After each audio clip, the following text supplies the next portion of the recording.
നബിയനാ റസൂലുള്ളാഹി സ്വല്ലല്ലാഹു അലൈഹി വസല്ലം തങ്ങൾ പറയുകയാണ് വബദനുൻ സാബിറുൻ, ഒന്നാമത്തേത് ക്ഷമിക്കാനുള്ള ശരീരമാണ്. എല്ലാ വിഷമങ്ങളും സങ്കടങ്ങളും ഹൃദയത്തിനകത്തളങ്ങളിൽ ഒതുക്കി വെക്കാനുള്ളതായ ശരീരഭാഷ ഏതൊരു സഹോദരൻ ഏതൊരു സഹോദരി നേടിയിട്ടുണ്ടോ, ദുനിയാവിന്റെ മൂന്നാമത്തെ നിധി കൈവശം വെച്ചു എന്ന് നബിയുനാ റസൂലുള്ളാഹി.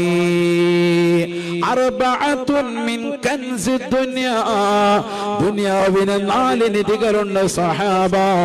അതിൽ മൂന്നാമത്തേതാണ് വബദനുൻ സാബിറുൻ, ക്ഷമിക്കുന്നതായ ശരീരം ഏതൊരു സഹോദരനുണ്ടോ സഹോദരിക്കുണ്ടോ, എന്ത് വിഷമം വന്നാലും എന്ത് പ്രയാസം വന്നാലും എന്തെല്ലാം ദുഃഖങ്ങൾ വന്നാലും ഇതെല്ലാം പടച്ച റബ്ബിൽ